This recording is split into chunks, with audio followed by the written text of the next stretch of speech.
Karena sebelum keputusan STY digantikan oleh Patrick, orang itu telepon saya. Oke. Cerita. Sebelum gegeran ini ya? Sebelum gegeran. Ada 2 resiko ketika pergantian pelatih itu dilakukan. Tim ini akan semakin bagus atau semakin hancur. Saya bilang gitu.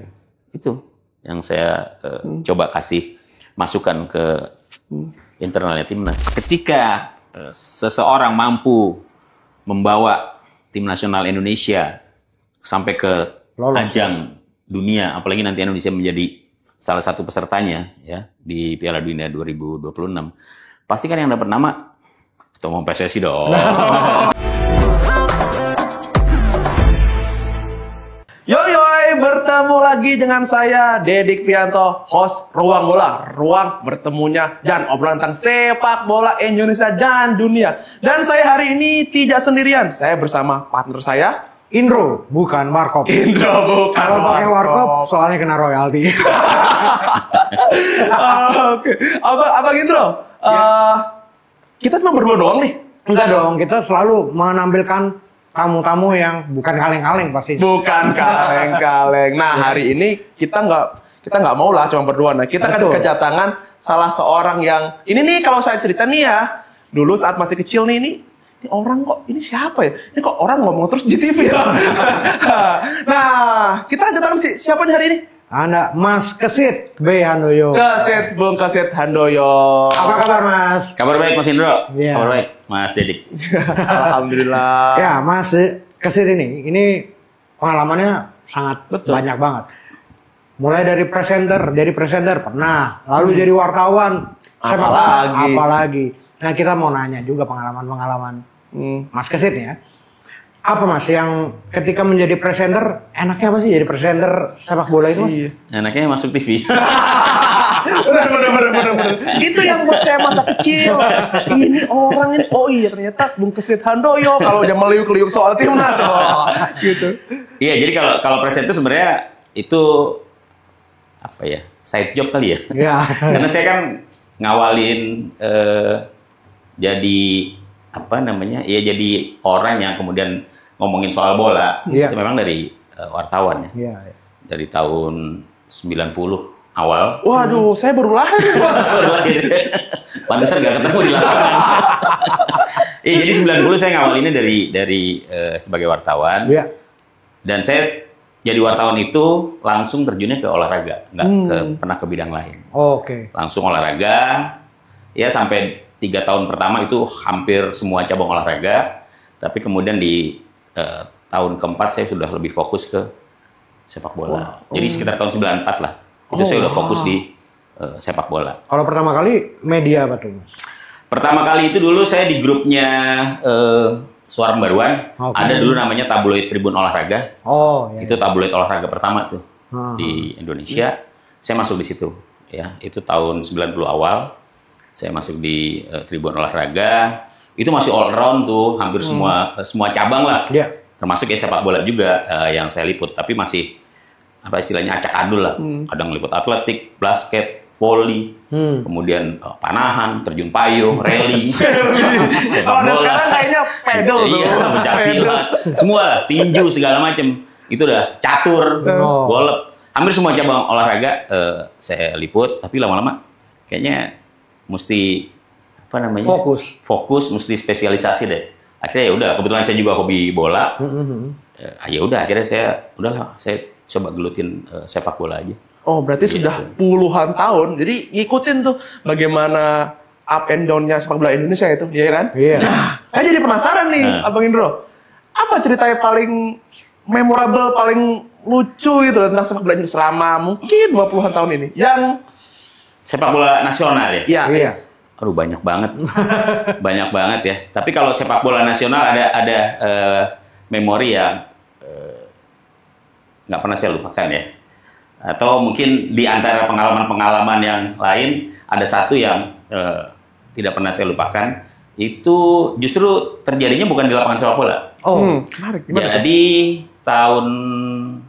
sekitar tahun 2000-an lah ya, 2000, awal-awal 2000. Saya meliput kejuaraan AFF U19. Oh iya. Waktu itu zamannya yang main itu masih siapa Tommy. Tommy. Ya, masih zamannya dia. Kemudian Bambang Pamungkas juga kalau nggak salah, Bambang Pamungkas juga ya. Saya lupa pemain-pemainnya waktu itu siapa. Jadi saya berangkat sama teman-teman di PSSI, sama pengurus juga. Saya itu satu kamar Ya. sama pemain idola saya. Mantan, bukan pemain ya, Oke. Iya. mantan. Siapa, Mas? Itu almarhum Roni Pati Nasarani. Oh, Roni Pati. Pan. Saya seminggu tuh sekamar sama dia. Iya, iya. Nah, yang lebih nggak bisa dilupain itu bukan saya yang minta sekamar, Oh. tapi beliau gitu. Oh, gitu. Sid, lu sekamar sama gua aja. Ini bilang gitu. Wah, saya bilang sekamar sama Bang Roni Pati. Starstruck gak itu? Saya bilang ini idola saya gitu kan, salah satu idola saya lah gitu kan. Karena dulu zamannya saya masih SD, saya tinggal di daerah Senayan, Oh. di daerah Pangkal Senayan. Jadi saya hampir setiap hari kalau ada sepak bola di stadion main, entah itu perserikatan atau tim nasional, saya pasti nonton. Galatama gitu juga. Iya, karena tinggal jalan kaki Iya. dari rumah saya, paling jalan 3 km lah ya di Pangkal Senayan tuh kan deket banget tuh. Udah, saya pasti nonton. Bahkan kalau misalnya para pemain tim nasional itu lagi ngumpul di dekat Pangkal Senayan itu dulu ada hotel, namanya Hotel Golf Court. Nah itu pemain-pemain nasional tuh biasanya kalau ada pertandingan, mereka nginepnya di situ tuh. Zamannya Risdianto, Iswadi Idris, almarhum Roni Pati, ya, Nobon, kemudian Om Rudi Kelces, Aduh, Kelces. kemudian masih banyak lah yang Dede Sulaiman. iya Dede Adi Sulaiman, Sumanto. betul, termasuk Sultan Harhara. Sultan Harhara. Jadi kalau Pasti kota mereka ini. ngumpul di hotel itu, kebetulan sekolah saya nih SD ada di belakang hotel itu. Oh. Jadi saya termasuk orang yang gemar memburu tanda tangan pemain. Memburu tanda tangan. Itu jadi ya ketika ketemu di lapangan, saya bisa cerita dengan mereka gitu. Dan mereka nggak percaya gitu Iya. kan. Begitu saya ceritain, oh iya dulu emang kita kalau nginep di hotel itu kalau main di Senayan, bla bla bla. Seperti itu. Jadi itu yang kemudian membuat saya ya passion saya akhirnya lama-lama muncul gitu untuk mendalami sepak bola. Nah, kecintaan terhadap Roni Pati Nasarani apakah waktu dulu masih di Niak Mitra atau zaman-zamannya dia masih tahun-tahun 70. Saya kan lahir tahun 67 ya. Ya. Tahun 73 74 itu saya masih SD. 75 76 ya saya sering lihat dia main di Senayan. Oh, saya jadi penasaran itu tahun-tahun yang mungkin saya masih belum lahir. Saya jadi penasaran gini, itu bener gak sih? Ini kan kalau di zaman saya kan baru bener nonton bola kayaknya 2000-an lah, kira-kira gitu. Selalu itu kayak kita entah mitos atau apa, kita dengar itu bahwa Indonesia itu macan Asia di zaman itu. Oh iya, betul. Semacan Asia apa? Saya nggak tahu, karena kalau menurutku di 2000 sampai sekarang gitu ya, timnas yang dianggap terbaik mungkin timnas sekarang. Ya kan, nah saat itu saya gimana itu? Saya nggak ngerti. Dulu disebut macan Asia mungkin karena memang negara-negara seperti Thailand atau Malaysia. Malaysia memang dulu kan dari dulu memang sudah menjadi rivalnya Indonesia ya. Secara politik maupun secara bola. Iya, Korea, Iya. Jepang itu kan belum ada apa-apanya Belum, dulu. belum gitu kan. Tapi sepak bola. Indonesia betul-betul menjadi negara yang disegani. Ya, walaupun belum pernah lolos ke Piala Dunia, belum pernah juara Asian Games ya. Tapi zaman itu memang pemain-pemain Indonesia sangat disegani, gitu ya. Jadi kalau misalnya zaman tahun 70-an lah, itu ada yang namanya almarhum Junaidi Abdillah. Nah, Junaidi Itu Abdillah. gelandang yang luar biasa. Ketika saya ngobrol sama almarhum Bang Roni Pati, zaman-zaman masih di lapangan, dia cuma bilang begini, Sid, lo nggak usah heran ngelihat permainannya Zidane. Kita punya pemain kayak begini dulu. Oh, selevel Zidane? Gaya mainnya. gaya mainnya. Gaya mainnya. Siapa Bang? Saya bilang. Junaidi Abdillah. Oh. Dia tuh gaya mainnya kayak Zidane. Zidane dia bilang. Jadi kalau misalnya Zidane main di Juventus, di timnas Perancis, gue sih nggak kaget dengan gayanya dia bilang. Kita punya pemain kayak dia. Junaidi Bahkan waktu Abdillah. di Madrid juga. Iya, gitu ya. atau striker Risdianto. Nisdianto. Atau ini nih Are nih Abdul Kadir. Wah. Oh, Abdul Qadir. Back sayap.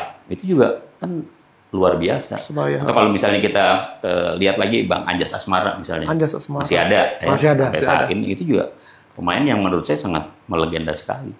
walaupun misalnya secara fasilitas, secara apa kan jauh banget dibanding sekarang ya. Jauh. Cuman dulu kan saya tidak mengatakan bahwa pemain-pemain sekarang nasionalismenya tidak tinggi, tapi kalau dulu tuh idealis banget gitu loh. Pemain ketika dipanggil memperkuat tim nasional, mereka bangganya setengah mati karena mereka berebut. Untuk bisa menjadi pemain nasional, masuk di timnas itu bukan sesuatu yang gampang gitu. Ya, bahkan kadang ada di antara para pemain di era 70-an itu sampai rela mencelakakan pemain lain demi untuk bisa masuk ke tim utama. Om Sinyo Aliandu, almarhum, itu pernah menjadi korban di pelatnas oleh pesaingnya, ya, sampai dia di tackle, dia akhirnya nggak masuk di tim utama karena dia harus keluar. Sampai seperti itu, gitu loh, persaingannya gitu, untuk bisa mendapatkan masuk di dalam skuad utama tim nasional itu sampai harus begitu, gitu loh. Artinya kan persaingannya waktu itu luar biasa gitu loh, untuk bisa mendapatkan posisi bek kanan misalnya, atau bek kiri, atau gelandang misalnya. Mereka tuh betul-betul bersaing. Makanya dulu pemain utama dengan pemain cadangan itu sama. Dulu tuh kita kalau nonton di stadion, kalau kita announcer bilang itu kanan luar, itu kanan udah hafal tuh. Kiri luar, kalau dulu kan istilahnya begitu. Iya, itu bagus banget secara bahasa. Kanan dalam, ya kan? Kiri dalam. Poros salam, gitu kan. Penyerang tengah, dulu kan begitu. Itu penonton tuh apal pasti si anu, gitu. Padahal nggak megang line up. Dulu kan radio masih jadi bahkan kita nonton di stadion pun sambil dengar radio. Betul begini. Iya, saya dulu juga fans Indonesia Muda gitu kan. Iya. Dede Sulaiman, Adi Ismanto, Johannes Sauri, Papi Yudo, kiper. Nah itu. Tapi banyak klub-klub dulu bubar akhirnya. Itu kalau Mas ngeliat seperti apa tuh Mas? Dulu ada Galatama ya. Galatama itu ya tadi seperti IM, ada Warna Agung, ada Paridetex, ya kan? Niak Mitra. Ada Merci Buana, ada Niak Mitra, Asyabab ya. Asyabab Surabaya. Yanita Utama ya, terus kemudian KTB juga. Nah, dulu itu sebenarnya konsep sepak bola profesional itu sudah terbangun di Galatama itu. Cuma dulu sayangnya klub-klub ini berdiri karena hobi, karena pemiliknya suka. Jadi mereka memang langsung support. Jadi pemilik klub seperti Warna Agung, Paridetex, Merci Buana, Dimas Wahab, IM itu kan semuanya gila bola. Nah dulu entah salah atau enggak nih ya, mudah-mudahan saya salah. Itu sayangnya dulu nggak dibikin badan hukum. Tidak berbadan hukum ya? Yang saya tahu begitu. Jadi mungkin hanya ya karena suka ya udah yuk bikin. Kira-kira begitulah. Mungkin ya, tapi ini perlu ditelusuri lebih jauh lagi. Tapi setahu saya memang badan hukumnya waktu itu seperti nggak ada. Kalaupun ada mungkin yayasan. Ya yayasan mungkin ya. Kemudian salah satu kegiatannya adalah sepak bola. Mungkin seperti itu. Jadi ketika kemudian perkembangan sepak bola semakin hari semakin maju, kita seperti ketinggalan gitu. Di sisi lain, perserikatan juga ingin eksis. Iya kan? Ada dua. Dulu kan ada Galatama, ada perserikatan. Nah, ketika perserikatan lebih banyak mendapatkan audiens karena kedaerahan ya, karena fanatisme yang tinggi, akhirnya kan lama-lama Galatama tenggelam. Tambah lagi kasus suap. Berarti Galatama itu based on hobi organisasi gitu ya. Yang Galatama ini yang pemiliknya hobi. Yang Galatama gitu. Itu baru perserikatan ini yang urusannya ke daerah. Kalau perserikatan itu kan dari zamannya PSSI berdiri tuh ya. Tahun gitu 30, ya teman-teman ya. Kan sudah ada klub-klub bon-bon istilahnya gitu kan. Ya itu yang kemudian menjadi cikal bakal tim perserikatan.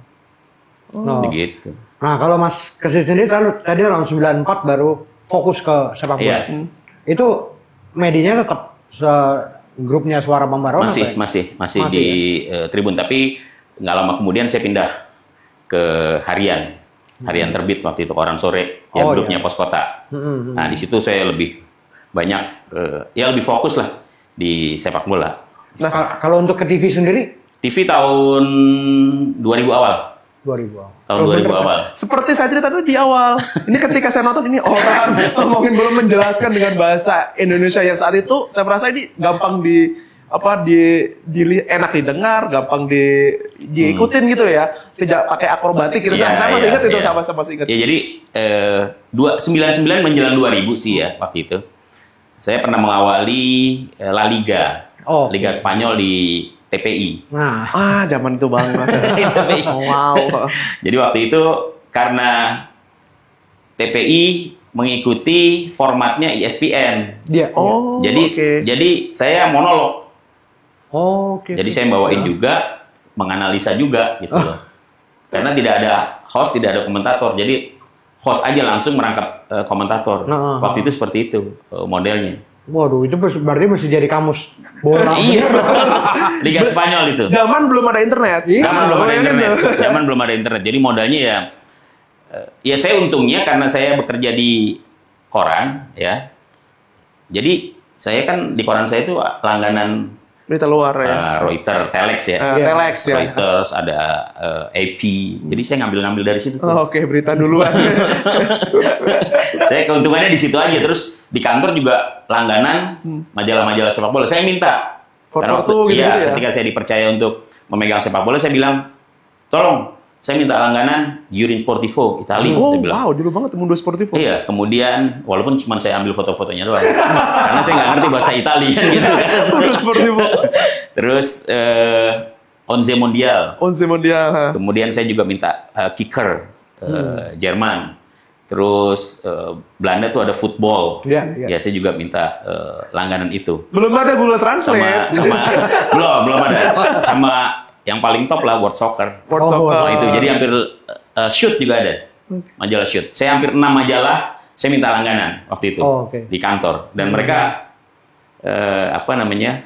ngasih Mau nggak gitu. mau ngasih. Mau nggak mau saya bilang. Karena kan dari situ saya bisa bikin profile, saya bisa baca-baca bagaimana perkembangan klub-klub di Inggris, di Italia, di Prancis dan sebagainya, di Jerman gitu. Jadi dari situ saya mulai banyak belajarnya. Nah, saya jadi malah penasaran ini, kan ketemu jadi kan jadi kayak apa ya, meliput di sisi luar lapangan. Nah, gitu kan, sosok lelaki meliput di sisi pinggir luar lapangan. Ini kan, berarti kan sering ketemu dengan pemain bola. Nah, pernah nggak dapat cerita yang lucu, pemain bola yang susah dihubungi, pemain bola yang malah curhat kayak zaman pribadinya, gitu.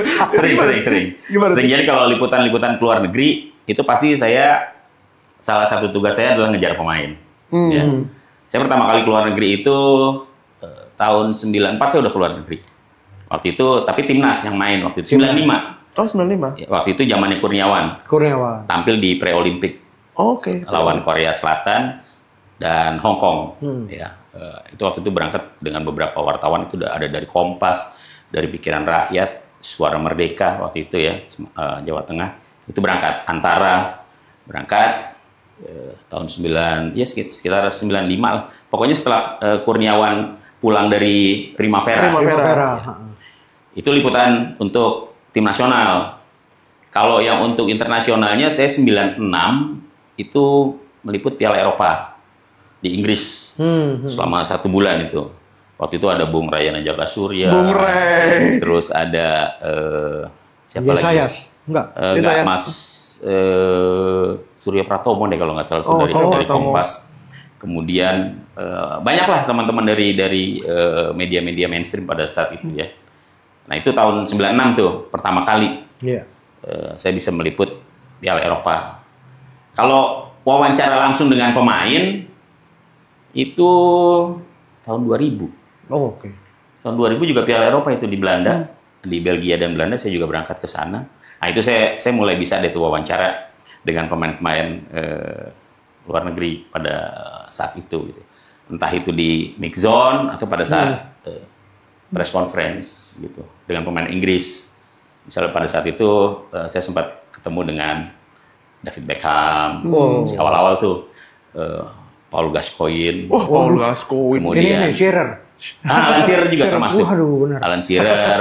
Kemudian waktu itu Inggris Les Ferdinand kalau nggak salah. Oh, Les Ferdinand. Ya. Strikernya. Kemudian juga back kiri Inggris itu siapa yang main di Liverpool di Madrid juga? Steve McManaman. Ya. Maka.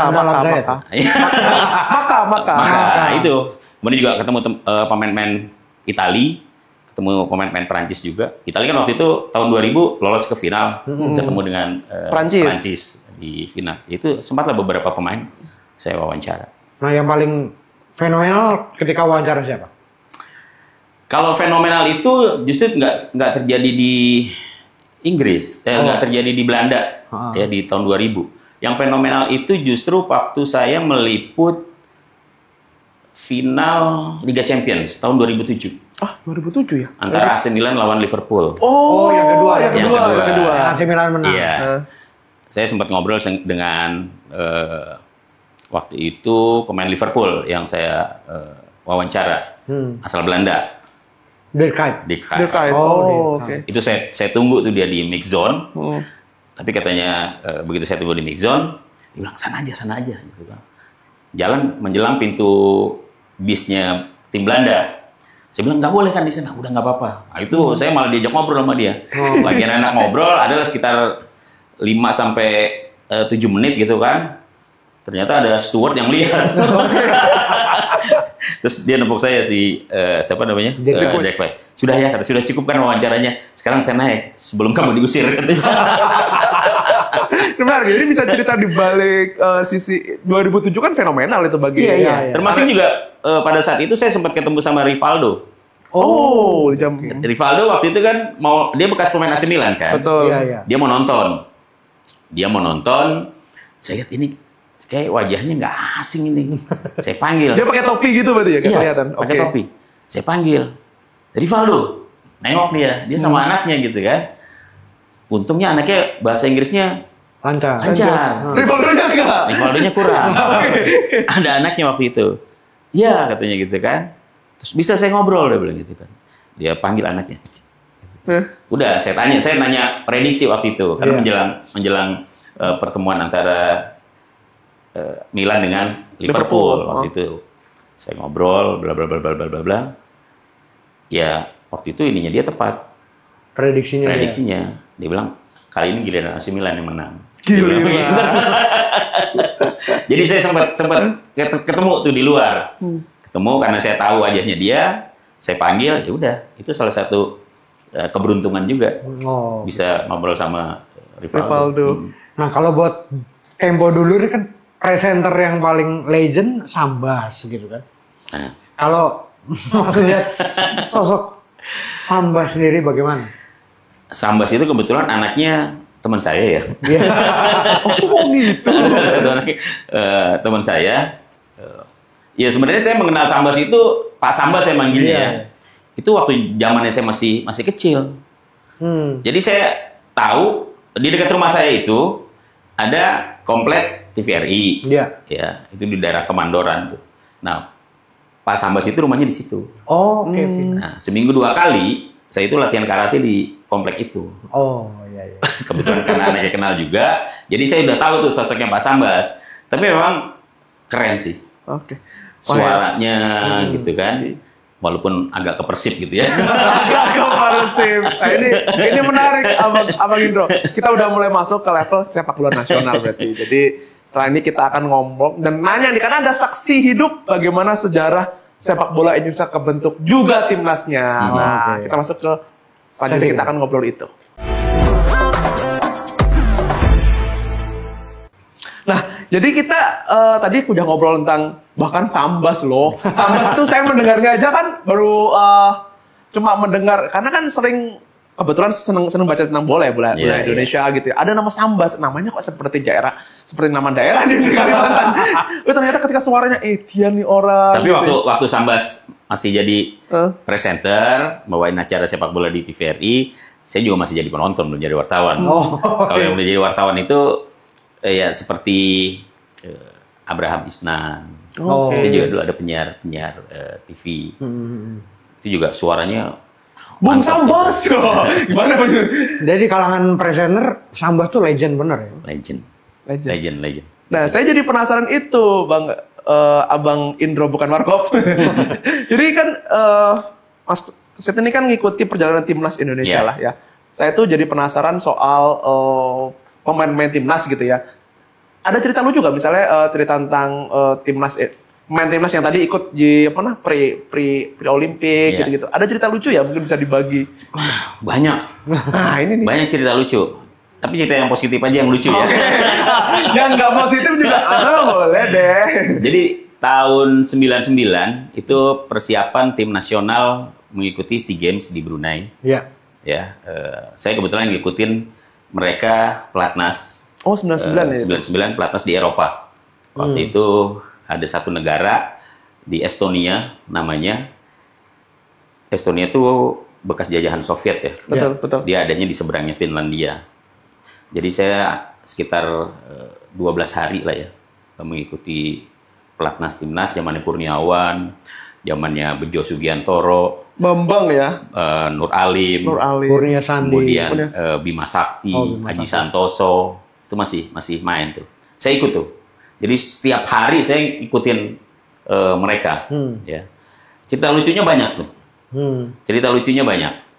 Itu bisa ditanyain tuh, masih pada hidup tuh. Masih pada hidup. Oke. Kita Jadi, tanyain. pertama ada cerita lucu di lapangan. Itu dulu ada pemain PSMS dipanggil tim nasional, pemain belakang. Iya. Namanya Slamet Riyadi. Oh, oke. Slamet Riyadi. Pelatihnya Bernhard Sum.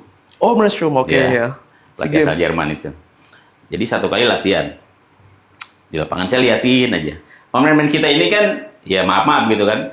Bahasa Inggrisnya kan agak-agak Ya gitulah ya. gitulah, susah gitu. Ada yang bisa separuh-separuh, ada juga yang nggak bisa sama sekali gitu kan. Jadi Benaskum panggil si Slamet, berdiri kamu di sana. Dilempar bola. Pas to me, dia bilang gitu kan. Tahu nggak bola itu pasnya kemana? Bukan ke dia, ke Tommy. Pas tuh. Pas tuh. Pas to me gitu kan, katanya oke. si Benhard. Ini pas bener di umpan, tapi umpannya bukan ke Benhard. Bener sih. Bener. Kan muter gitu kan lumayan kan. Dia cari mana si Tommy? Oh di situ. Hei, bukan ke Tommy, ke saya. Itu ada salah satu yang lucu juga. Kemudian masih di Estonia. Kita habis main uji coba lawan tim lokal. Itu begitu pulang sampai hotel. Itu udah menjelang maghrib kan ya. Harusnya kan makan malam, habis main lapar kan. Perjalanan ada sekitar 1,5 jam lah dari 1 jam lah dari tempat bertanding ke hotel. Itu sampai di hotel, petugasnya hotel lupa bikin makan malam. Waduh. Apa yang terjadi pada saat itu? Saya sama beberapa official timnas kabur ke McDonald. Wah, pemain Wah, tahu sendiri lah pemain bola kan. Bukan uring-uringan lagi. Tanduknya udah keluar. Akhirnya udah. Akhirnya sit. Kata manajer timnas waktu itu, almarhum Bang Zen, ya, mantan direktur atau pemilik bukan ya, Persija Timur lah waktu itu. Ya, pengurus Persija Tim. Pernah juga di Exco PSSI. Udah, akhirnya saya sama beberapa official cari ke McDonald sambil nyiapin makan malam di hotel. Itu petugasnya tuh udah dimarah-marahin tuh. Udah, akhirnya kita keluar sebentar cari McDonald. Udah kita borong semua. Ada ayam kita ambil, ada burger kita ambil, ada cheese, pokoknya semua. Yang penting bisa dibawa buat ganjel dulu. Iya, yang penting bisa buat ganjel perut gitu kan. Udah, kita bawa ke sana. Ya udah ganjel. Mereka disuruh ke kamar dulu. Kira-kira 1 jam kemudian makanan udah ready. Itu menarik juga itu, lucu juga gitu kan. Main timnas makan McD ya, ini seru nih. Makan McD. Hotel ini belum siap. Belum siap. Di Estonia lagi. Di Estonia lagi, negara yang nggak pernah ada malamnya. Oh.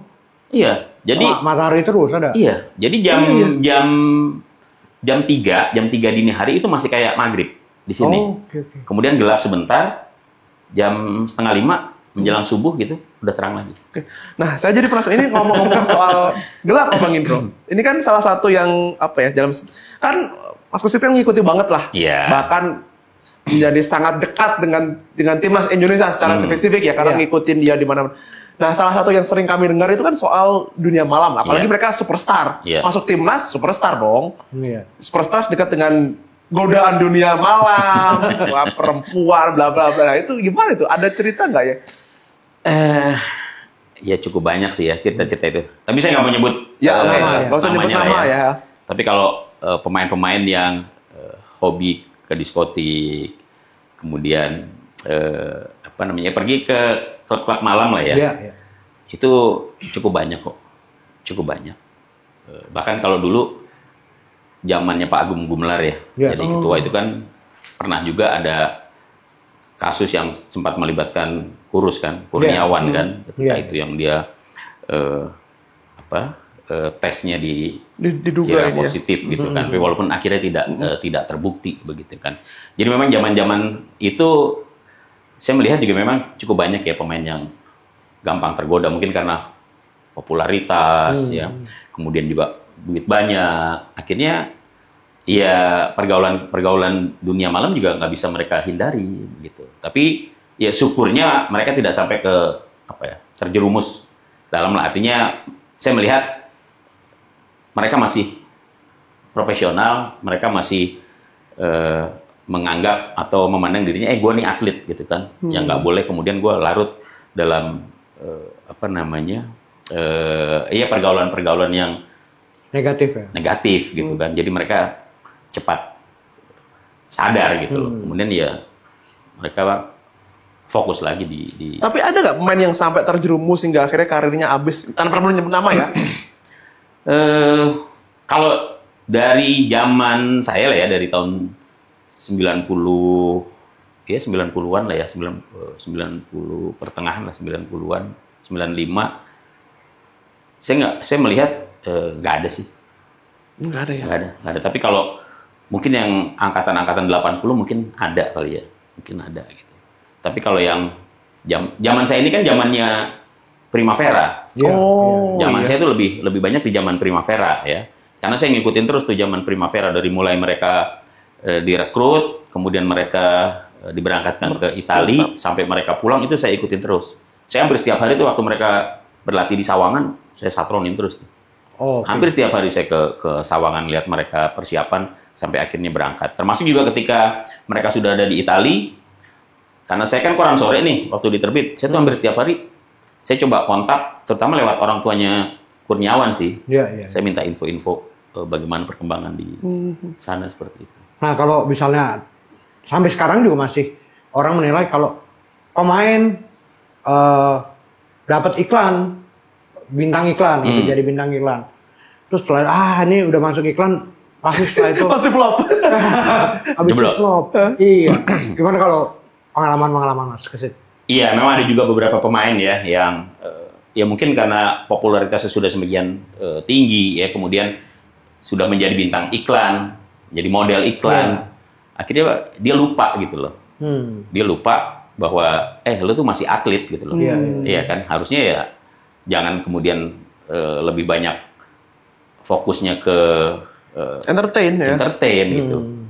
Ya betul bahwa ketika pemain sepak bola itu namanya sudah kesohor, ya kan udah kayak selebritis gitu kan. Tapi kalau menurut saya seharusnya jangan kemudian berperilaku seperti selebritis, tetap dia olahragawan gitu. Jangan kemudian hidupnya sehari-hari seolah seperti selebritis. Kalau udah menganggap diri selebritis kan susah. Ya, sudah merasa top, sudah merasa bintang gitu kan. Ya udah deh, mulai pasang tarif misalnya seperti itu. Iya. Saya jadi teringat itu Abang Indro. Jadi salah satu pemain naturalis kita, Justin Hubner, kan dia pindah ke Fortuna Sittard kan. Nah, itu setelah dulu dia di Wolves kan, di Liga Inggris, terus dia cerita kan, dia cerita bahwa dia tuh sebenarnya bisa memilih untuk nyari duit di Indonesia. Karena dia dapat tawaran berkali-kali lipat ketika mau main ke Liga Indonesia. Terus akhirnya dia nggak mau. Dia memilih nggak apa-apa deh.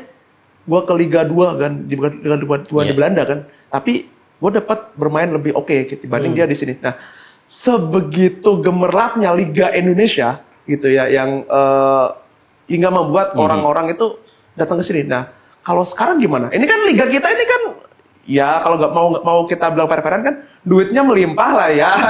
Kalau lihat dari pernyataan banyak pemain-pemain luar kan, duitnya melimpah. Tapi menurut Bung Kesit, apakah ini Dengan tata kelola sepak bola sekarang nih ya, apakah bisa meningkatkan level timnas kita dengan ini sekarang? Iya, saya melihat gini, orang beranggapan ya seperti yang tadi dikatakan Mas Dedik misalnya, Liga Indonesia itu wah banget gitu. Secara duit. Iya, secara duit. Tapi saya kok melihat itu masih orang baru melihat di luarnya aja sih ya. Karena kalau kita mau bicara soal kekuatan finansial klub di Liga Indonesia lah ya, sekarang Super League namanya, itu nggak semua klub jujur aja kondisi keuangannya sehat. Oke. Iya. Iya. Coba aja lihat terakhir kemarin Liga 1. Klub sekelas Persija aja terakhir itu terlambat ngasih gaji. Bahkan juga masih ada klub-klub lain yang nunggak gaji gitu. Jadi cuma mewah di kulitnya aja gitu loh. Kalau kemudian misalnya ada pemain yang katakanlah mendapatkan penghasilan yang begitu besar, saya melihatnya justru mungkin dia mendapatkannya bukan cuma dari sepak bola, tapi itu tadi misalnya menjadi bintang iklan. Itu kan mungkin duitnya jauh lebih besar loh. Leverage timnas Iya, ya. Kan? apalagi dia labelnya timnas, pemain timnas. Itu bayarannya mungkin boleh jadi lebih besar daripada kontrak dia di klub loh. Jadi ya jangan kemudian berpikir bahwa sepak bola Indonesia, wow, kalau lu bisa main di Indonesia lu udah wah gitu loh. Secara penghasilan. Secara penghasilan, padahal menurut saya belum tentu juga. Oke lah, klub yang keuangannya menurut saya mapan itu nggak banyak. Nggak banyak. Sebut saja misalnya yang hampir tidak terdengar ada masalah soal pembayaran gaji itu seperti Persib Bandung. Ya kan, kemudian Persebaya kali ya. Persebaya, tapi Persebaya juga kan sempat agak-agak kolaps. Atau mungkin Dewa United, Bali United. Bali United. Yang Bali United. udah go publik Bali United. Bali United. Jadi nggak semuanya, nggak semuanya. Jadi kalau misalnya main di Indonesia, wah duitnya berlimpah. Itu kan seolah-olah berarti main di klub mana aja, itu pasti bakal dapat duit banyak gitu. Padahal kan enggak. Iya. Main di Malut United gitu ya, yang startup oke banget sekarang ya, ternyata nggak semewah itu secara gaji. Bisa takutkan begitu. Jadi mungkin yang dilihat ya kebetulan pemain-pemain yang memang main di klub-klub yang besar, klub yang keuangannya sudah mapan, plus juga mungkin dia sudah dikontrak oleh salah satu produk lah ya, menjadi bintang iklan gitu. Bahkan kita sebagai supporter sering tuh mendengar dari pemilik klub, kalau lo mau untung gede jangan bikin klub di Indonesia itu. Oh iya. Betul, di Indonesia itu saya kan pernah ngurus klub. Iya. Saya pernah ngurus di Persis Solo. Iya kan? 2 musim. Itu duit nggak jadi apa-apa. Iya. Gitu loh. Oke lah, pada saat itu situasinya masih situasi yang kurang kondusif di sepak bola Indonesia. Karena waktu itu ada reformasi sepak bola Indonesia. Saya terlibat di situ kan. Ketika saya dipercaya untuk menangani Persis Solo, waktu itu di Liga 2. 2 musim aja itu hampir 19 miliar. Oh, wow. Ruginya? Uang yang keluar itu segitu. Karena kan pemasukannya dari mana? Hanya ngandelin tiket penonton. Mau cari sponsor belum? Situasinya masih gonjang-ganjing ketika itu. Gitu loh. Kalaupun misalnya situasinya tidak gonjang-ganjing, saya pikir juga nggak gampang ternyata untuk bisa merekrut atau menarik sponsor ya untuk ikut berinvestasi di klub sepak bola. Karena banyak faktor yang mempengaruhi kenapa kemudian investor itu berpikir 2 kali sebelum kemudian ikut menanamkan modalnya di sepak bola. Di klub sepak bola.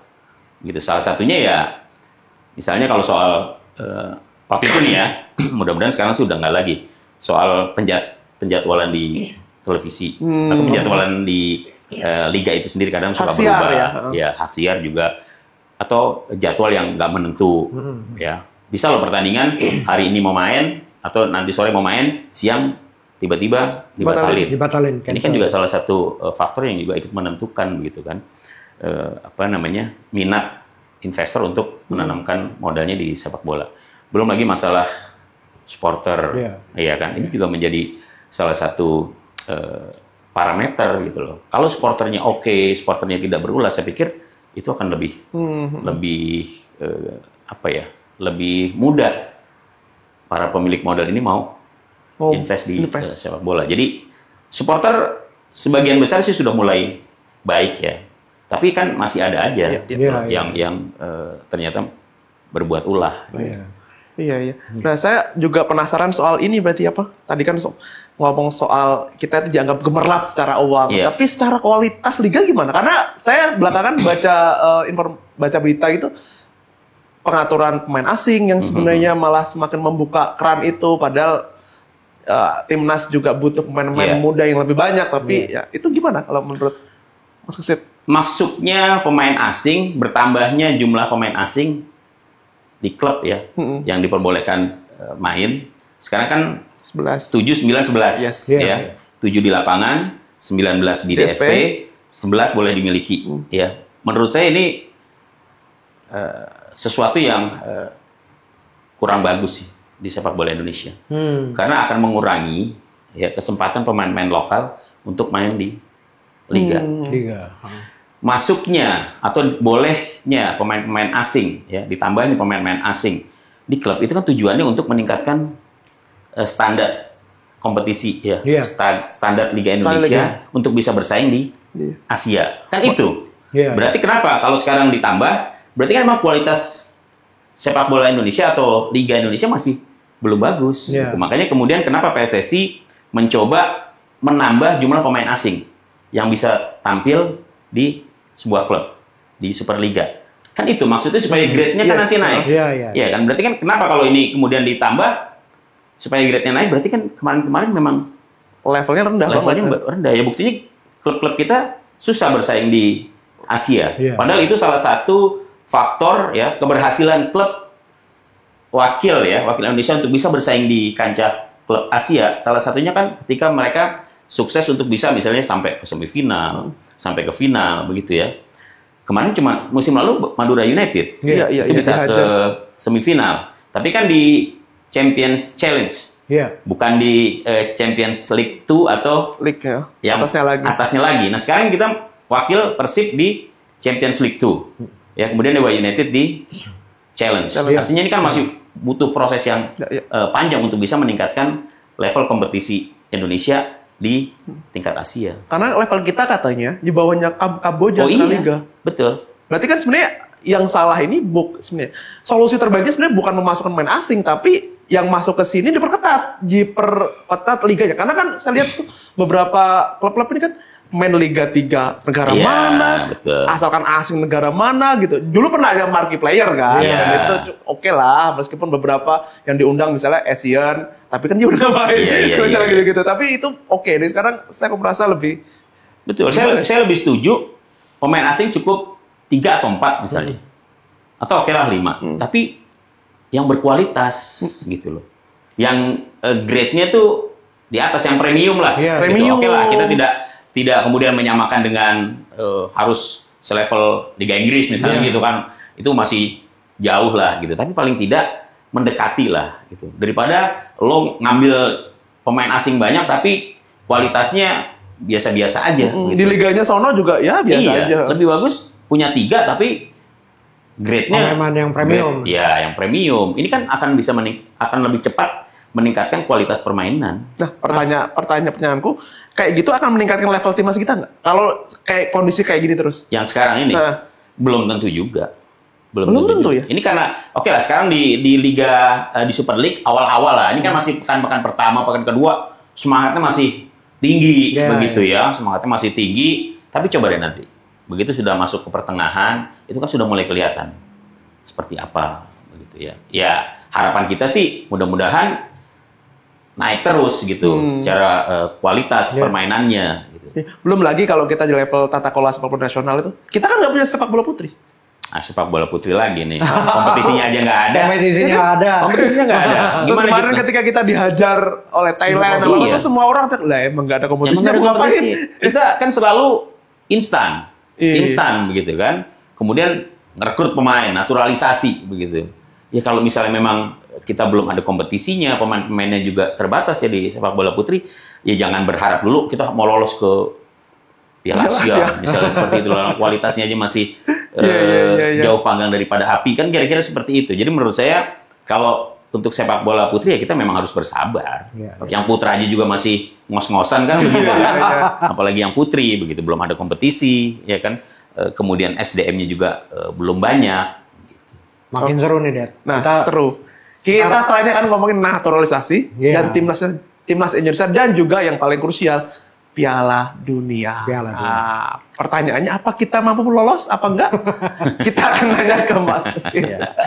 Gitu. Nah, gitu Abang Indro. Iya. Jadi kita sudah ngomongin tentang tata kelola sepak bola nasional gitu ya. Ternyata tidak segemerlap yang dibayangkan lah, meskipun kita sepertinya Liga Indonesia kaya lah ya, tapi ternyata kalau itu tidak berbanding lurus dengan kualitas. Apa ini karena roadmap yang memang sampai saat ini nggak keluar nih dari PSSI, kita nggak tahu, makanya cara-cara naturalisasi aja yang terus nggak jelas sampai kapan. Dulu kita pernah punya Villanesia ya, sepertinya kan ya, Villanesia, tapi ya nggak tahu hilang ditelan siapa. Iya, roadmap sepak bola di Indonesia itu hampir di setiap generasi ada ya. Contohnya dulu pernah ada yang namanya pola pembinaan sepak bola nasional, PPSN. Itu zamannya waktu saya pertama kali masuk PSSI itu zamannya Pak Kardono masih jadi, Pak Kardono. iya, masih jadi ketua umum PSSI. Itu sudah ada tuh PPSN. Tapi kan kemudian berubah lagi ya entah dimodifikasi atau apa gitu ya, berubah lagi namanya gitu. Jadi saya melihat memang roadmap yang betul-betul roadmap di sepak bola Indonesia itu saya belum pernah melihat yang seutuhnya itu seperti apa sih, inginnya seperti apa sih gitu. Karena kadang-kadang apa yang dibicarakan kemudian tidak sesuai dengan fakta. Ya seperti yang sekarang lah. Kita kan nggak pernah berpikir bahwa akan ada pemain-pemain naturalisasi. Iya kan. Jadi memang tergantung siapa ketua umum PSSI-nya kan begitu. Ya, rumit sekali ini. Oh iya. Berarti ganti. Belum tentu besok kalau misalnya Pak Erick sudah nggak jadi ketua umum PSSI lagi, apakah program naturalisasi masih ada? Iya. Karena kebetulan Pak Erick jadi ketua BUMN, dia bisa keluar dari situ juga kan. Iya. Jadi karena ada momentum. Kalau Pak Erick kan selalu bilang gitu, ini ada momentum. Ya, kita bisa mencapai Piala Dunia gitu. Karena pertama peserta untuk Piala Dunia tahun 2026 ini tambah gitu kan.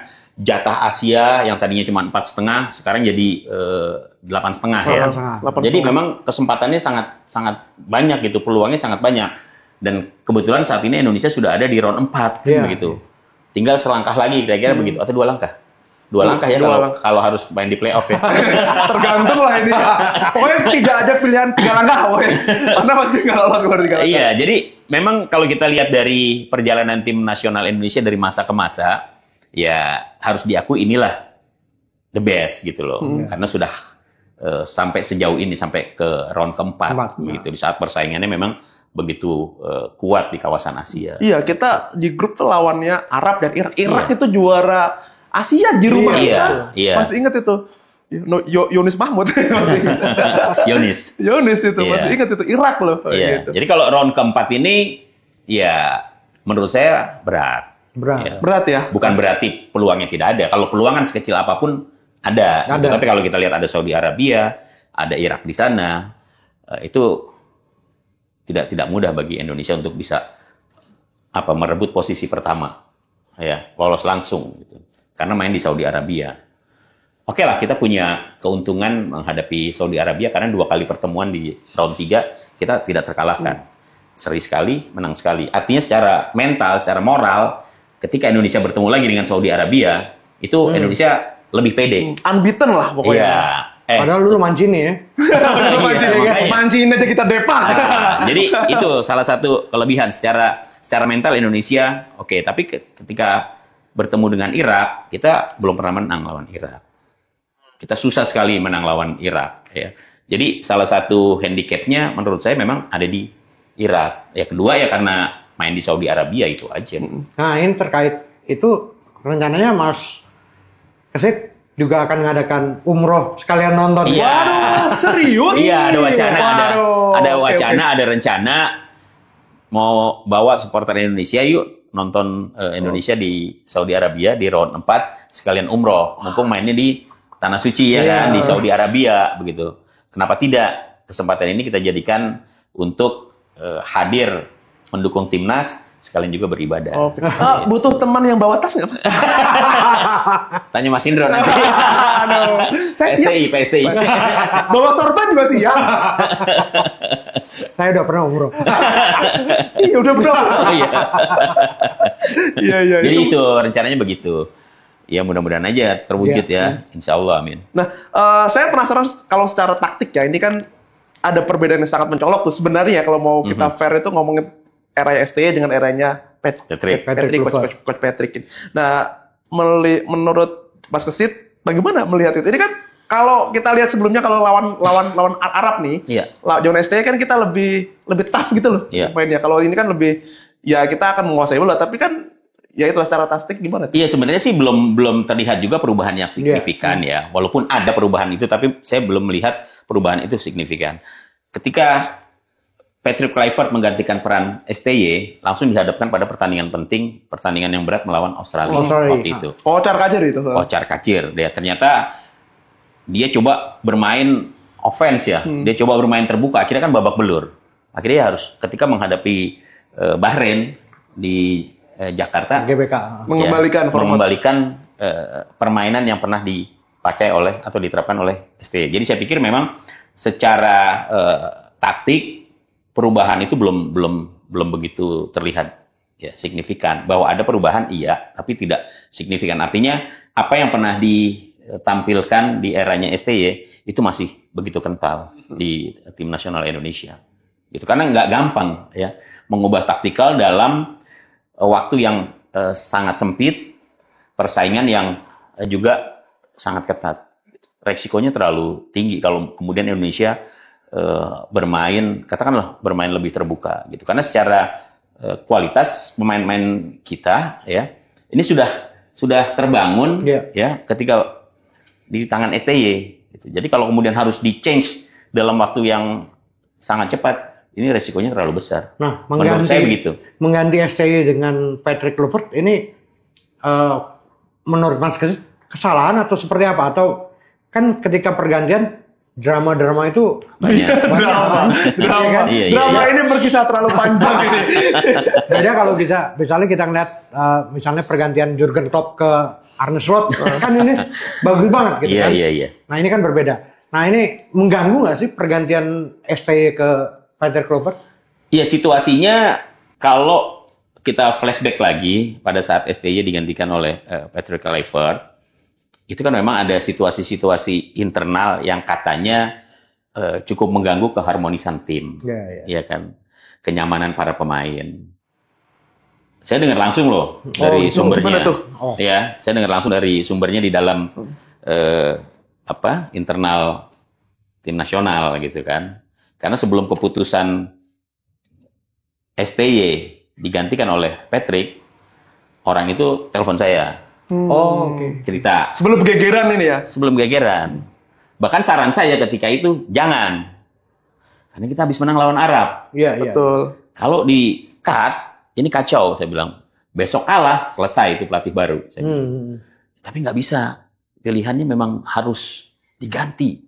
Karena situasinya udah mulai nggak nyaman.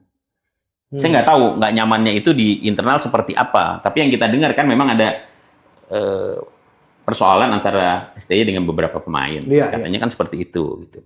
Ya sudah, asal PSSI siap menerima resiko. Kalau misalnya pelatih baru itu tidak lebih bagus, bahkan membuat timnas tidak lolos waktu itu dari round 3, atau kalah terus di sisa pertandingannya, ya siap-siap aja PSSI digeruduk supporter. Saya bilang begitu.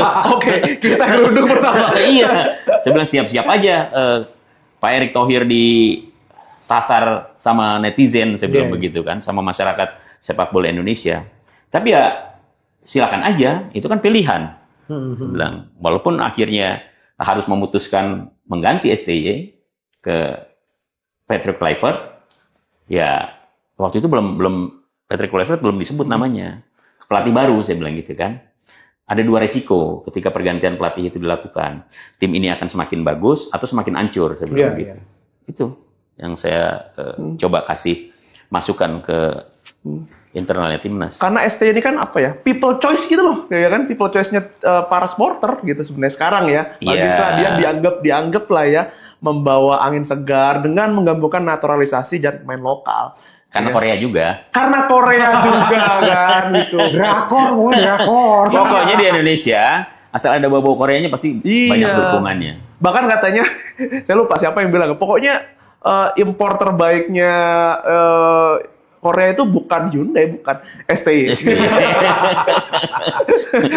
Pokoknya kalau udah ada bau-bau Koreanya, insya Allah dukungan masyarakatnya luar biasa. Kedekatan itunya ya, makanya.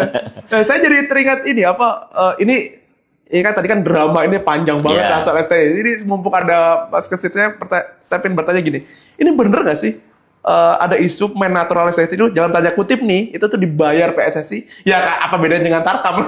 Dibayar untuk lu main sama kita, lu gua bayar, yang penting gua ini. Gimana Mas Yud?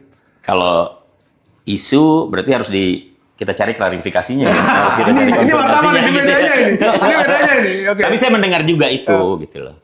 Jadi kalau menurut saya kalau kita ngomongin, kalau orang bola nih ngomongin bola, ngomongin pemain gitu. Saya juga pernah bilang begini kok ke salah satu pengurus PSSI. Ya, saya nggak usah sebutkan lah namanya gitu kan. Saya bilang kalau mau ngambil pemain naturalisasi jangan tanggung-tanggung. Saya bilang. Ambil yang bagus sekalian. Ya kan. Udahlah pemain-pemain itu bayar berapa aja suruh main. Yang penting ada darah Indonesia ya saya bilang. Betul. Yang penting ada darah Indonesianya. Gitu kan. Bayar segede-gedenya, janjiin bonus, pasti dia mau main mati-matian di lapangan. Saya bilang begitu kan. Dia cuma bilang gitu doang. Nggak tahu maksudnya. Artinya banyak lah. Jangan-jangan Elkan Bagot nggak mau main lagi, kurang. Aduh. Jadi saya lihatnya, jangan-jangan ya ini udah kayak ini aja ya, kayak Tarkam kali ya. Cuman Tarkamnya Tarkam internasional. Aduh.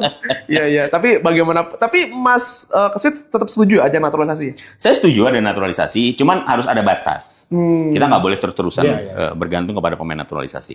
Naturalisasi yang sekarang dilakukan, ini karena lagi-lagi ada momentum yang coba dimanfaatkan oleh tim nasional Indonesia untuk bisa lolos ke Piala Dunia. Itu aja. Kalau kita, jujur aja, kalau kita mengandalkan pemain-pemain lokal ya, katakanlah ini 11 pemain inti dari mulai round pertama, ya pemain-pemain asli Indonesia, saya pikir Indonesia belum sampai bisa sejauh ini. Mas Kesit melihat bahwa Piala Dunia ini bakal dijadikan ajang politis nggak? Ya, ngerempet-ngerempet ada lah. Iya. Ini kan lagi-lagi momentum, momentum gitu. Ketika seseorang mampu membawa tim nasional Indonesia sampai ke ajang dunia, apalagi nanti Indonesia menjadi salah satu pesertanya ya di Piala Dunia 2026. Pasti kan yang dapat nama ketua umum PSSI dong. Lagi gini ya. Iya dong. Tiket. Ini gue. Itu kan jadi nilai tambah buat dia. Buat sosok pemimpin di PSSI itu nilai tambah dan akan tercatat dalam sejarah. Itu nggak bisa enggak gitu. Dibuatin patung di Indonesia lolos ke Piala Dunia ketika PSSI dipimpin oleh Erick Thohir. Pastilah, iya kan? Iya, pasti bangga. Sekarang gini aja. Ketika Indonesia meraih meraih medali emas tahun 91 terakhir SEA Games, medali emas. Siapa manajernya? Baru saja meninggal nih.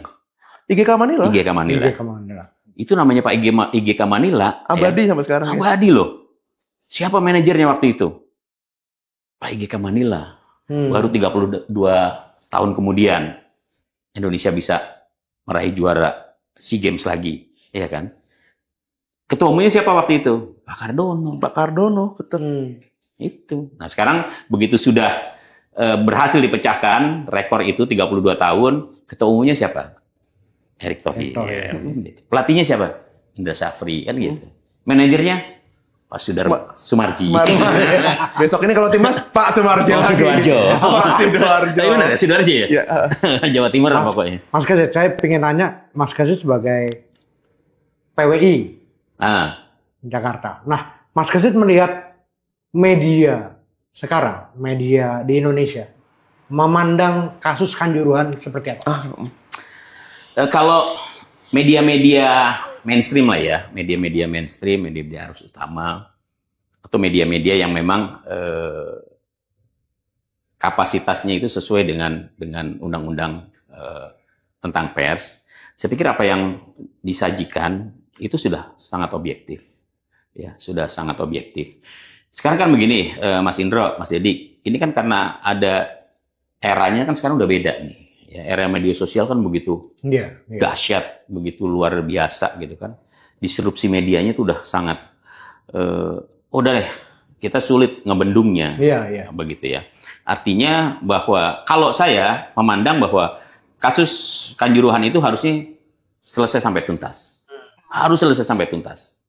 Harus ada orang yang bertanggung jawab terhadap peristiwa itu. Siapa? Itu harus ada, nggak bisa enggak. Karena ini akan tercatat terus gitu. Masyarakat Malang pasti akan mengingat terus gitu loh. Ini ada kejadian ini kok seperti tidak ada yang bertanggung jawab gitu. Siapa gitu. Jadi saya pikir dalam kasus ini ya harusnya tuntas gitu. Nggak boleh digantung. Saat ini belum tuntas ya, Pak? Ya kan, kalaupun sudah ada waktu itu tersangka ya, kemudian disidang terdakwa, ini banyak yang bebas ya. Iya. 6 polisi itu Nah, ya aman-aman aja sebenarnya. Kan? Artinya apa? Iya, kalau saya melihatnya ya belum tuntas 100%. Belum tuntas 100%. Masih mengganjal. Dan itu jadi kayak luka bagi sepak bola Indonesia. Iya, betul. Pasti karena ratusan loh. Korbannya nomor 235 plus. Iya. Nomor 2. Iya, ini kan sangat apa ya, miris gitu kita melihatnya gitu. Ya, itu saya sendiri punya ini ya. Saya saat itu masih jadi wartawan nulis cepat. Saya ada satu kisah yang saya tulis itu viral itu tentang seorang anak kecil yang kehilangan orang tuanya di ulang tahun dia. Iya. Bayangin, dan itu saat itu saya masih ingat banget. Itu harusnya saya libur, itu kan Sabtu ya. Saya masih libur dan dikontak oleh redaktur. Lu masuk, ini ada peristiwa. Peristiwa apaan? Ternyata klub saya lagi main dan saya kira aman-aman. Saya udah jarang nonton yang gimana-gimana kan. Tapi sampai ada 135. Dan itu bertahap kan. Jam sekian. 50, naik. Kok sampai ratusan? Ya Allah, ternyata itu jadi yang terburuk dalam sejarah sepak bola kita. Betul. Dan itu harusnya sekarang tidak boleh itu. Harus diselesaikan. Siapapun itu harus ada yang harus ada yang bertanggung jawab. Ini salah aku tanggung jawab dan ini aku selesaikan. Bukan malah stadionnya dipugar, itu kan saksi sejarah. Saya sedih sekali itu. Betul. Saya sepakat itu. Jadi bahwa apa yang terjadi di Kanjuruhan ini tentunya sangat disesalkan ya. Tapi ya itu tadi, menurut saya harus tuntas. Harus tuntas. Nggak boleh memunculkan pertanyaan yang kemudian tidak terjawab sampai dalam waktu yang panjang. Iya, karena 100 tahun akan sama, saya takutnya gitu. Iya. Kalau media sendiri melihat supporter masih menjadi objek dalam sepak bola atau seperti apa kan? Kanjuruhan tidak tuntas, lalu juga masih banyak keributan-keributan. Gini, salah satu kelemahan masyarakat Indonesia nih, ya mohon maaf, kita gampang lupa terhadap sebuah peristiwa. Itu. Sekarang kompetisi sudah bergulir lagi. Sekarang supporter juga sedang protes ke PSSI, kok nggak boleh nonton away begitu kan? Ya ada juga yang kemudian kita lupakan. Ini masih ada kasus yang gantung loh, gitu kan? Tapi seperti hilang di telan bumi, begitu ya. Jadi saya pikir memang ya buat masyarakat sepak bola Indonesia khususnya supporter nih ya. Salah satunya Mas Indro lah nih, ketua Paguyuban Supporter Timnas Indonesia ya. Dia juga harus terus mendorong begitu. Kalau pers ini kan hanya penyambung. Ya, penyambung. Artinya ketika ada masyarakat supporter sepak bola yang merasa tidak nyaman dengan kejadian-kejadian yang membuat suram sepak bola Indonesia, ya harus disuarakan juga. Kan begitu. Jadi pers sebagai bagian dari kontrol sosial ya, pers itu kan kontrol sosial, itu nanti juga bisa mendesak lah, namanya pres menekan kan begitu ya, kepada pemerintah untuk menuntaskan masalah ini. Ya, berarti pemerintah emang harus Iya, ya emang harus aware, taking control lagi. Betul, Ya. harus aware. Take over. Nah, ngomong-ngomong soal pemerintah nih, pemerintah PSSI ya lebih tepatnya. Saya penasaran lagi nih, kita kembali ke soal timnas tadi ya, soal Piala Dunia ya. Hal terburuk misalnya, Patrick Kluivert gagal. Dia nyanyinya ST. Aduh, ini sponsor banget nih, macam-macam. Enggak, nyanyian di stadion otomatis. Ya itu, STY. Sindayo. Hal terburuknya, menurut Mas Kesit, ini kan pro kontra nih. Patrick Kluivert harus out apa enggak? Nah, kalau dalam situasi seperti yang ditanyakan tadi, ya kan, sudah pasti kalau Indonesia gagal, ya, tuntutan pertama dari masyarakat sepak bola, dari supporter lah, saya sebut begitu, pasti minta Patrick Kluivert out. Karena kita pasti akan akan flashback lagi nih, iya kan? Wah dulu STY dipecatnya gara-gara sebenarnya dia nggak salah kok, dia nggak membuat sepak bola atau timnas Indonesia terpuruk kok, kan begitu. Orang sukses bisa menang lawan Arab Saudi, kenapa diganti, kan begitu? Di Piala Asia 2 kali. Orang lupa bahwa seperti tadi ya saya ceritakan, ada persoalan internal di tubuh timnas, orang akan lupa begitu loh. Orang taunya hasil akhir. Result. Iya, result. Ketika Patrick Kluivert tidak mampu, pasti tuntutannya akan seperti itu. Nah, sekarang balik lagi ke PSSI. Perjanjian PSSI dengan Patrick Kluivert apa? Gitu loh. Apakah dia memang hanya ditugaskan untuk membawa Indonesia lolos? Atau enggak? Atau pokoknya lu pegang tim nasional Indonesia, sekian tahun, lolos nggak lolos, lu tetap gue percaya. Kan ini yang nggak terbuka. Iya, betul. Iya. Kontraknya dia apa nih? Kontraknya Patrick Kluivert, tim nasional selama sekian tahun dengan target misalnya lolos Piala Dunia. Kalau enggak ya berarti kan bisa di-cut. Jangan kan roadmap, blueprint aja kita juga belum pernah ngeliat. Itu dia, makanya tadi saya bilang blueprintnya apa. Tiba-tiba kan naturalisasi terus. Padahal kan nggak boleh terus-terusan juga. Nah, dengan jejak Kluivert, yakin nggak? Saya bilang berkali-kali ketika Kluivert pertama kali ditunjuk, Kluivert ini kalau dari sisi pengalaman, dia nggak ada apa-apanya untuk sekelas pelatih timnas. Jadi bukan selevel timnas harusnya. Dia kan apa sih timnas yang pernah dia pakai? Curaçao. Iya, Curaçao. Ya, Curaçao apa sih prestasinya? Kan begitu. Kluivert ini kan karena nama besarnya aja, dia pernah jadi pemain top di Ajax, di Barcelona, di AC Milan, kan itu. Iya kan? Tapi kalau dari sisi kepelatihan kan dia masih kurang. Makanya saya berkali-kali bilang, kuncinya sebenarnya bukan di Kluivert, otaknya itu ada di Alex Pastor. Ada di Danny Lanza. Itu aja.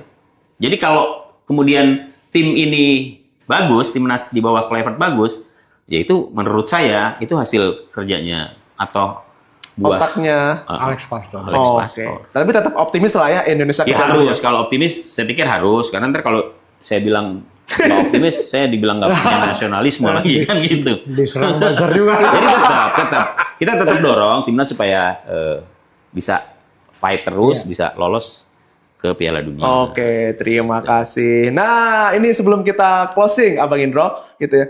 Kan Mas Kesit ini kan panjang banget nih ngikutin timnas. Nah, penasaran nih, starting 11 terbaik sepanjang masa menurut Mas Kesit atau Bung Kesit kalau kita lanjut GTV deh ya. Bung Kesit Handoyo ini seperti apa? 11 pemain terbaik. Formasinya terserah beliau.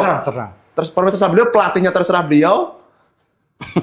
Dan ada 3 pemain substitute. Pelatih dulu ya? Pelatih dulu boleh, pelatih. Pelatih dulu. Bisa luar, bisa Indonesia, nggak apa-apa. Siapa ya pelatih?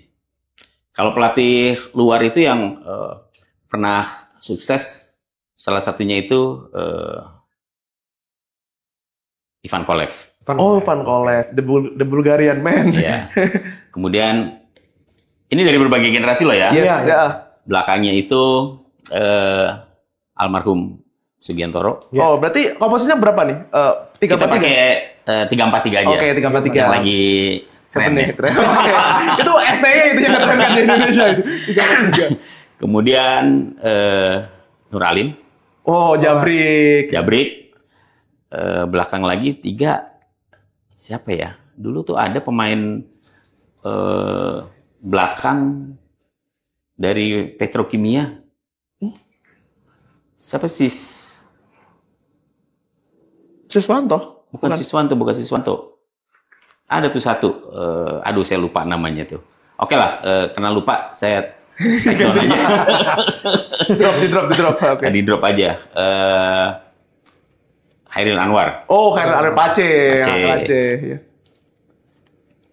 DM. Empatnya itu ada Aji bisa juga kan main di kiri ya. Iya. Ya, Aji bisa. Aji. Wingback. Kemudian di kanannya itu ada ini zaman-zaman saya nih dulu si Agung Agung Setiabudi. Oh ya, oke. Kemudian Kapten timnas itu. Iya, tengahnya Ansari Lubis sama Fahri Husaini. Oh, wow. Kemudian depannya Kurniawan, Si kurus. kirinya ada Bambang Pamungkas. Satu lagi siapa ya? Indrianto Nugroho. Indrianto Nugroho malah ya Mas. Menarik sekali. Ini tidak terpikir Indrianto Nugroho nih. 3 pemain cadangan. 3 pemain cadangan. Strikernya itu Ramadan Sananta. Oh, Ramadan Sananta. Kemudian tengahnya bisa siapa ya? Pemain Persija siapa yang Rizky Ridho? Ini karena saya memorinya ke belakang jadi Ke belakang. yang sekarang nggak saya pakai. Ke belakang berarti. Ke tengahnya itu bisa banyak ya, salah satunya ini tengah kita siapa yang sekarang nih? Pemain asing boleh kan? Boleh. Pemain Timnas sekarang. naturalisasi. Boleh. Tom Hai. Si Tom Hay sama si satu lagi siapa namanya? Jin. Jane. Oke. Iya. Iya, Jane. Ipar Yener. Bukan. Yang Siapa? yang baru masuk siapa? Kemarin yang Si Pelupesi. Pelupesi. Oh, Pelupesi itu Iya. kepingan. Mhm. Kepingan yang hilang. Hilang. Iya, puzzle yang hilang. Nah, itu DM yang jarang banget di Indonesia emang. Terakhir itu Pace kayak gitu ya. Pace kan Iya, Anwar iya, itu yang iya. bener gitu. Gebrak. Itu kan tukang ngeprak gitu kan. Oke, saya kira closing statement kayak ya untuk supporter dan untuk ini menuju Piala Dunia ya karena ini krusial nih. Posisi kita ini supporter nih, Abang Indron kan. Ini krusial karena kitalah pemain ke-12. Iya. Iya kan? Kitalah yang meskipun sehancur-hancurnya timnas kita akan di situ berdiri menangis Iya. dan menyanyikan lagu Indonesia Raya bersama Betul. para supporter. Silakan. Iya, jadi supporter ya harus tetap dibikin optimis. Ya. Ya harus terus memberikan dukungan kepada tim nasional. Saya pikir itu hukumnya wajib ya. Apapun kondisinya, supporter harus bersatu. Supporter harus memberikan dukungan yang penuh terhadap tim nasional Indonesia. Sebagai pemain ke-12, supporter akan punya pengaruh yang sangat besar bagi mentalitas para pemain ketika dia fight di lapangan. Oke, Mas Gre, terima kasih. Terima Sama-sama. kasih Mas Masih, Mbak. Gre. Masih, Dik. Tepuk tangan dong. Oke, saya kira obrolan yang cukup menarik dan sekali lagi terima kasih pada Mas Sama-sama. Kesit dan partner saya tentu saja Indro, bukan Warko. Bukan Warko. Dan sampai jumpa di obrolan Ruang Bola selanjutnya. Dan jangan lupa subscribe, like, komen, dan juga share. Oke, terima kasih semuanya. Sampai jumpa.